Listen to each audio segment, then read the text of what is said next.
On a cold January afternoon in 1919, Boston was going about its business. Dock workers unloaded ships, children played in the streets, horses pulled wagons through the North End. Then, without warning, the ground began to shake. A deep roar echoed through the city, followed by the sound of tearing metal. Moments later, a wall of molasses, taller than a two-story building, rushed through the streets at nearly 50 kilometers an hour. This wasn't an explosion from a bomb or a gas main. It was molasses. And by the end of the day, 21 people would be dead, more than 150 injured, and Boston would be permanently changed.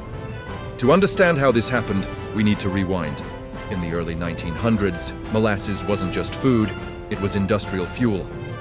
Molasses was used to produce ethanol, which powered factories, made munitions, and supported the war effort during World War I. In 1915, the United States Industrial Alcohol Company built a massive molasses storage tank on Commercial Street in Boston, S North End. The tank was enormous.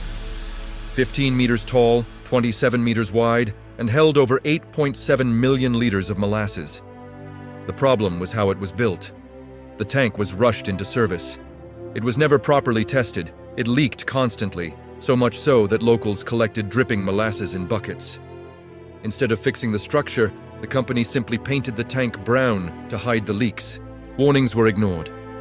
January 15, 1919, was unusually warm for winter in Boston. The temperature jumped above freezing after weeks of cold weather. Inside the tank, fermentation was occurring. That process created carbon dioxide gas, increasing pressure inside the metal walls.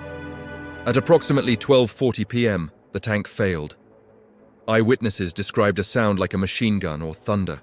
The steel plates ripped apart. A wave of molasses burst out with incredible force. The flood was up to 8 meters high.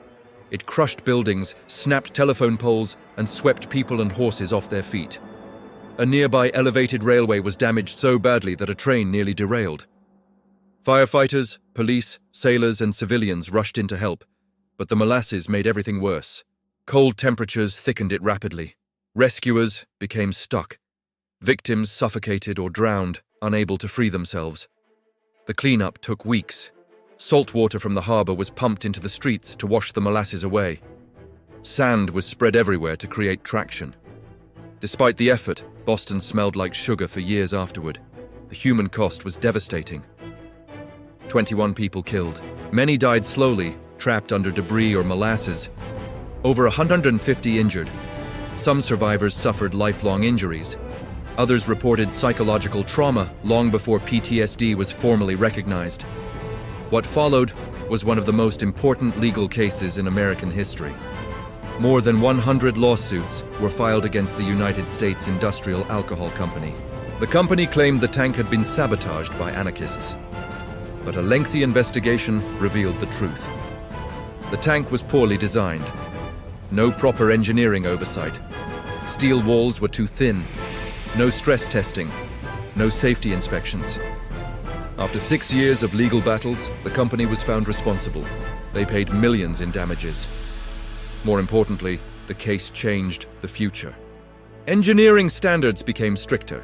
Companies could now be held legally responsible for negligence. Modern building codes and safety regulations trace part of their origin to this disaster.